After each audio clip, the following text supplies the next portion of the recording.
In 1954, an eighth grader in Ohio was expected to name all three branches of government, explain the Electoral College, and recite the 5 freedoms of the First Amendment, all before lunch. Today, national surveys show most American adults cannot do the same. Here is the unsettling part. Number 13 on this list quietly stumps college graduates and even sitting officials. And number 3 was considered so basic in 1955 that failing it meant repeating the grade. Yet a recent national study found barely 1 in 3 adults can answer it cleanly. These were not trick questions. They were the bedrock every citizen was supposed to carry for life. Somewhere between then and now, we simply stopped learning them. Before we start, hit that subscribe button because by the end, you may realize how much we have forgotten. Let's count down number 25. Number 25. How many stripes are on the American flag and what do they stand for? In a 1950s classroom, the flag hung in the corner beside the chalkboard, and every child could answer without looking up. 13 stripes, 7 red and 6 white, one for each of the original 13 colonies that broke from Britain. The teacher would point to it during the pledge, saddle shoes shuffling on wooden floors, and the connection between cloth and country felt obvious. The 50 stars were the states, the 13 stripes were the founding. Today, ask a room of adults and you will hear guesses of 50, of 12, of 1 for each state. A flag they salute at ball games and hang on porches has become decoration first and history second. In 1955, the stripes told a story every child knew by heart. Now the story has faded into red and white. Number 24. How many amendments have been added to the Constitution? The answer is 27. In the 1950s, students learned that the Constitution was not frozen in 1787, but built to change, slowly and deliberately, through a process the founders made intentionally difficult. Back then, the count stopped at 22, since the 27th would not be ratified until 1992. But the principle was drilled home. The document breathes. It can be amended, but only with overwhelming agreement across the states. Ask most adults today, and the guesses scatter wildly.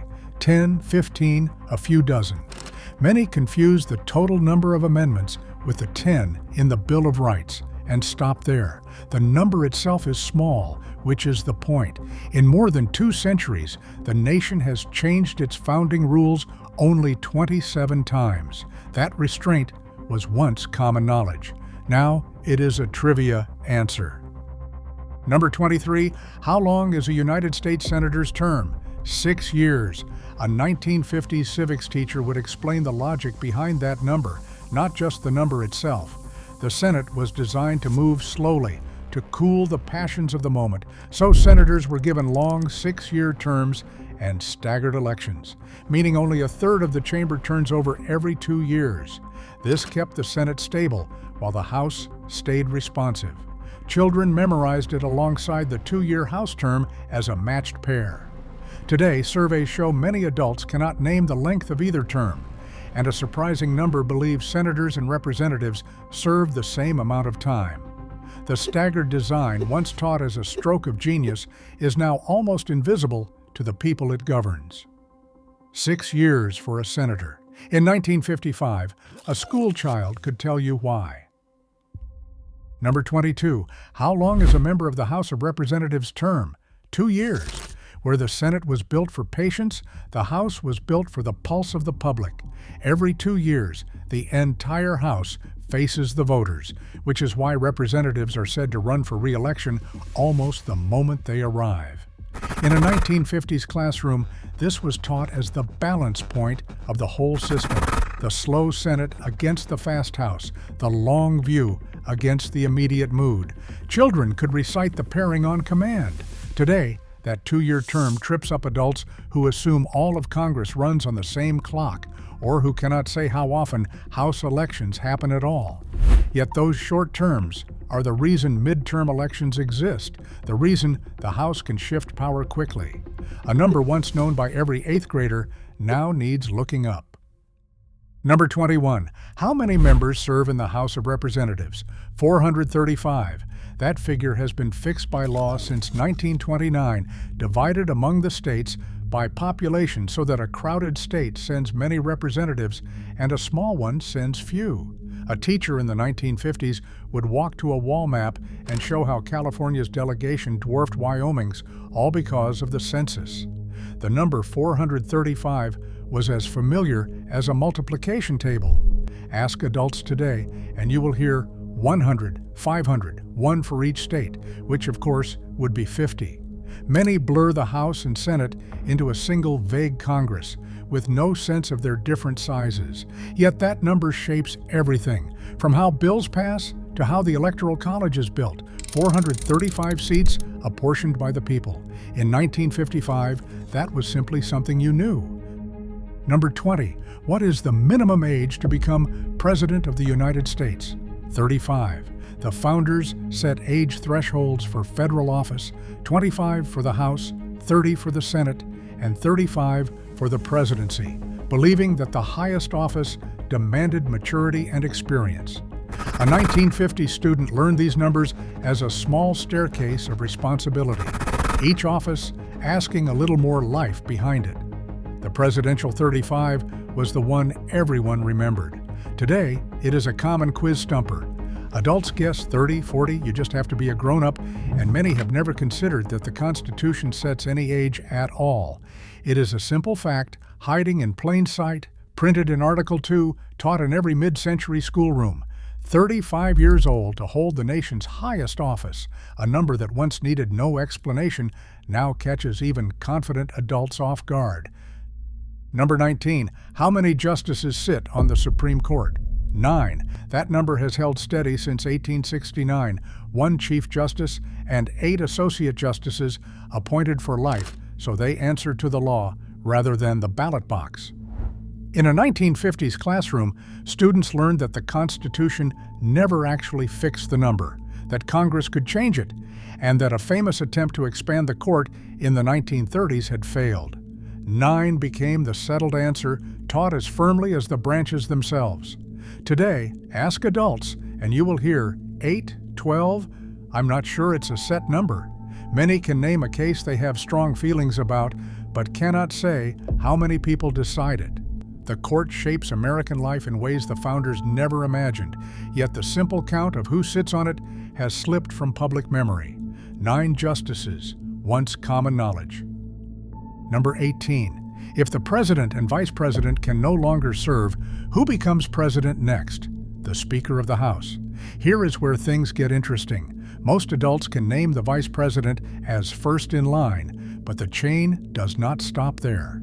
Under the Presidential Succession Act of 1947, if both the president and vice president are gone, the Speaker of the House is next, followed by the president pro tempore of the Senate, then the cabinet secretaries in order.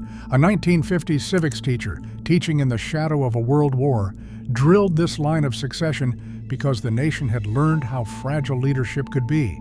Children could recite the first several names in order. Today, surveys show many adults have no idea the succession extends past the vice president at all. The orderly plan that keeps the country from chaos has become one of the least known corners of American government. Number 17. In what year was the Constitution signed? 1787, not 1776. The year independence was declared, and this is exactly where adults stumble. The two dates blur together in memory, but they are 11 years and a world apart. In 1776, the colonies declared they were free. In 1787, delegates gathered in Philadelphia through a sweltering summer to actually design the government that would hold them together after the first attempt nearly fell apart. A 1950s student learned both dates as separate chapters, the break and then the build. Today, ask adults when the Constitution was written, and 1776 comes out automatically. The Declaration and the Constitution collapsed into a single patriotic haze. 1787 was the year the framework was signed in Philadelphia, the document we still live under. A date once carved into every young mind now gets lost 11 years off the mark. Number 16. Who was the principal author of the Declaration of Independence? Thomas Jefferson. In the summer of 1776, a 33-year-old Jefferson sat with a portable writing desk and drafted the words that would define a nation, later edited by Franklin, Adams, and the Congress, but his in their bones. A 1950s classroom treated this as sacred knowledge, the opening lines about self-evident truths recited aloud, Jefferson's name attached to them as naturally as Washington's was to the Army. Today, adults confuse the authorship freely, crediting Washington, Franklin, Lincoln, or simply the Founding Fathers as a group. The single hand behind the most famous American sentence has grown fuzzy. It was Jefferson who wrote that all men are created equal, a phrase that would haunt and challenge the country for centuries. In 1955, every child could name him. Now the pen has lost its owner. Number 15. What is the supreme law of the land? The Constitution. This is not a slogan, it is a specific clause, Article 6, which declares that the Constitution and the laws made under it stand above every state law and local rule in the country. A 1950s teacher explained it plainly. When a state law clashes with the Constitution wins. That single principle is what makes the nation one country, instead of a loose collection of squabbling states. Children learned the phrase supreme law of the land and understood it as the anchor holding everything in place. Today, adults often cannot name it, guessing the president, Congress, or whatever the Supreme Court says. The idea that a written document, not a person or a party, sits at the top of American power is precisely what the founders intended, and precisely what many have forgotten. The Constitution reigns. Number 14. Who has the power to declare war? Congress, not the president. Controversy incoming, because this is one most adults get flatly wrong. The Constitution hands the power to declare war to Congress in Article 1, deliberately keeping it out of the hands of a single leader. The president commands the military once war is underway, but the decision to enter it was meant to belong to the people's elected representatives. A 1950s civics teacher stressed this as a safeguard against kings, the whole reason the founders had fought a revolution. Today, ask adults who can declare war, and the near-universal answer is the president. The line has genuinely blurred over decades of history, but the text has not changed. Congress declares war. It was written that way on purpose, taught that way for generations, and remains one of the most misremembered facts in all of American civics. Number 13. How does the Electoral College actually choose the president? This is the one that stumps college graduates, judges, and even people who work in politics. When Americans vote for president, they are not voting directly for a candidate. They are voting for electors, and it takes 270 of the 538 electoral votes to win. In a 1950s classroom, this was taught patiently, with a chalkboard tally of how each state's votes were bundled and awarded. Students learned that a candidate could win the most votes nationwide and still lose the presidency, an outcome that has actually happened. Today, adults argue passionately about the system while unable to explain how it works, how many electoral votes exist, or why the number is 538. The Electoral College is perhaps the most discussed and least understood feature of American government. In 1955, a teenager could diagram it. Now it confuses the experts. Number 12. What does it take for Congress to override a presidential veto? A two-thirds vote in both the House and the Senate. When the president rejects a bill, Congress is not powerless. If two-thirds of each chamber votes again in favor, the bill becomes law anyway, over the president's objection. A teacher in the 1950s used this to explain the deeper idea of checks and balances, that no single branch holds final say. Children learned the fraction two-thirds as a high but reachable bar, proof that the legislature could push back against the executive. Today, adults often believe a veto is simply the end of a bill with no way around it. The override, one of the cleanest examples of power-checking power, has slipped from common understanding, two-thirds of both houses. It is how the people's representatives can outvote a president, exactly as the founders designed. Number 11. Which amendment gave women the right to vote? the 19th Amendment, ratified in 1920. For most of American history, half the population was locked out of the ballot box, and it took decades of marches, arrests, and relentless organizing to change the Constitution itself. A 1950s classroom taught the 19th as a landmark, still within living memory for grandmothers in the room who could recall the first time they voted. Children learned that rights were not simply granted, but fought for and written into law. Today, many adults cannot attach the number to the achievement, guessing the 15th, the 21st, or shrugging entirely. The date, 1920, surprises people who assume women had always voted. It was won in the 20th century, hard and late, the 19th Amendment, a single line added to the Constitution that doubled American democracy, once taught with pride, now often unremembered. Number 10. Which amendment abolished slavery? The 13th, ratified in 1965 at the close of the Civil War. Before it, slavery was legal and protected in much of the country, and it took the bloodiest war in American history, plus a permanent change to the Constitution to end it. A 1950s teacher taught the 13th as the hinge of the nation's story, the moment the founding promise that all men are created equal was forced to confront its greatest betrayal. Students learned the number and the year together. Today, adults often confuse the 13th, 14th, and 15th Amendments, unsure which ended slavery, which granted citizenship, and which protected voting. The distinctions matter because together they remade the country. The 13th Amendment abolished slavery in 1965, written into the supreme law of the land so it could never be quietly undone, a fact once central to every civics lesson. Number 9. What are the two houses of Congress, the Senate and the House of Representatives? American government runs on a bicameral legislature, two chambers that must both agree before a bill can become law. The Senate gives every state equal weight, 2 senators each, while the House is divided by population. A 1950s classroom taught this as the Great Compromise, the deal that saved the Constitutional Convention when large and small states nearly walked away. Children learned that a bill has to pass both houses, a deliberate speed bump against hasty laws. Today, adults frequently blur the two into one fuzzy Congress, unable to say that it has 2 separate chambers or how they differ. Some believe senators and representatives are the same thing. The two-house design is the beating heart of how laws are made. Senate and House, once elementary, now often a blank. Number 8. What is habeas corpus? The right that protects a person from being locked up without a reason a court will hear. The phrase is Latin, but the idea is bedrock. If the government detains you, it must bring you before a judge and justify holding you or let you go.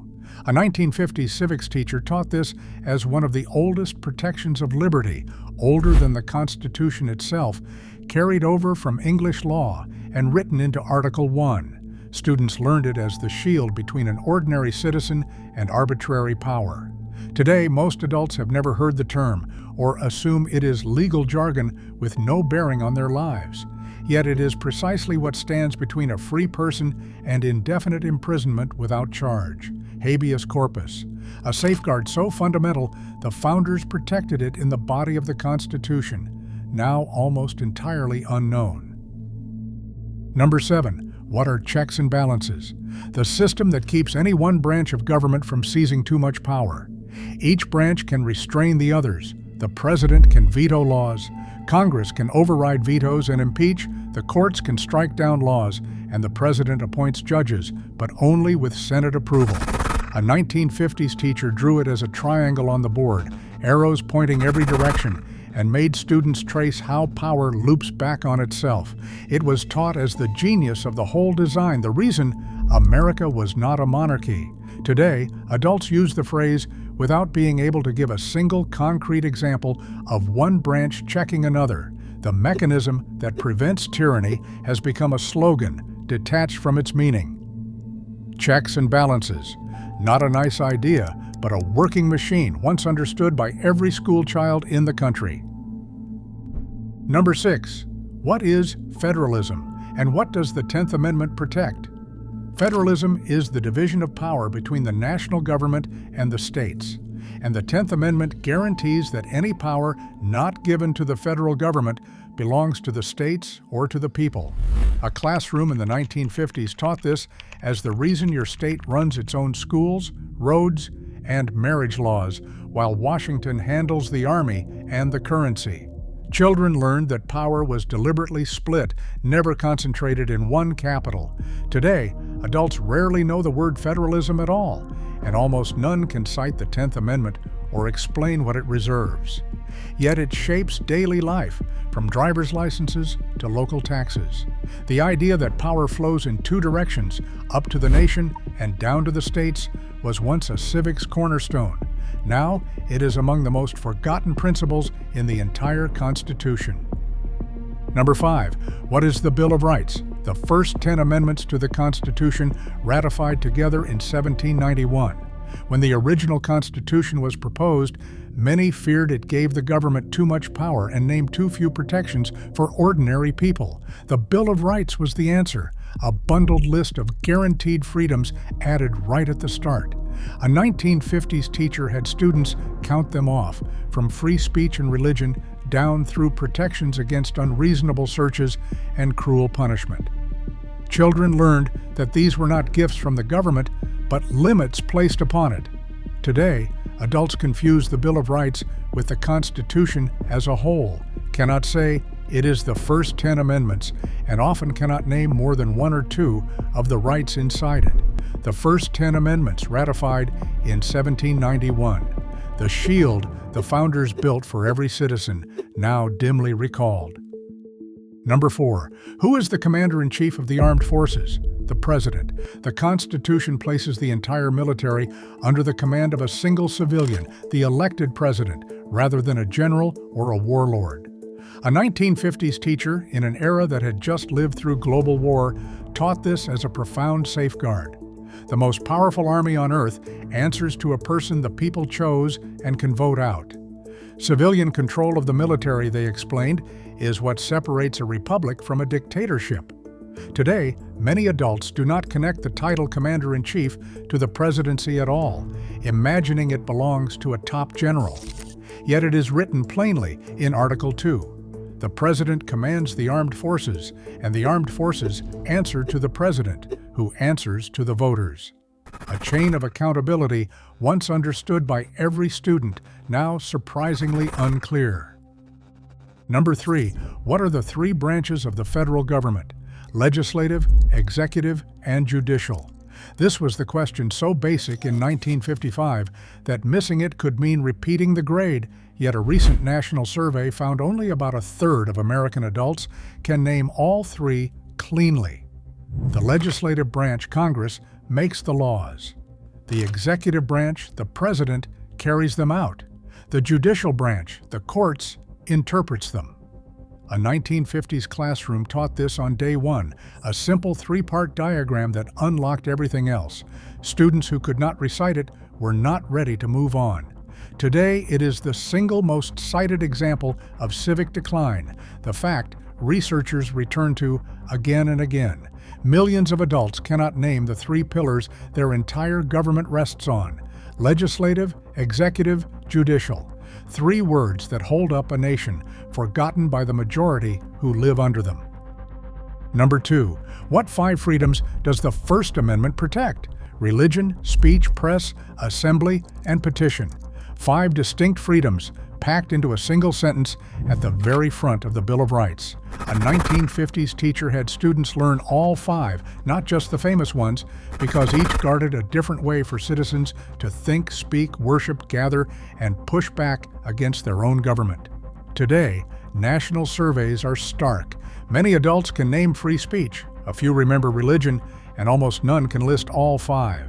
Assembly and petition, the rights to gather and to formally demand change, are the first to vanish from memory. Yet those 5 freedoms are arguably the most quoted and least fully known lines in American law: religion, speech, press, assembly, petition. The opening promise of the Bill of Rights, invoked constantly and remembered only in pieces. And finally, number 1, how does the Constitution begin, and what does it mean? We the people. Those three words opened the preamble, and in a 1950s classroom they were treated as the most important phrase in American government. Not we the states, not we the Congress, not we the king, but we the people. A teacher would have the whole class recite the opening line, explaining that it meant the government drew its power from ordinary citizens and answered to them. Every other question on this list flows from that idea. The branches, the amendments, the freedoms, all of it exists because the people are the source of authority. Today, adults can quote movie lines by heart, but stumble over the first words of the document that defines their country. We the people. It was never just an opening phrase. It was the entire promise that here the people rule. There it is, the countdown from the flag's 13 stripes all the way to we the people. If you got fewer than half, you are in the vast majority, and that is exactly the point. These were not obscure facts. They were the shared knowledge that once bound a country together. Here is my challenge. Pick just one you missed and teach it to someone this week. Then tell me in the comments how many you actually knew before watching.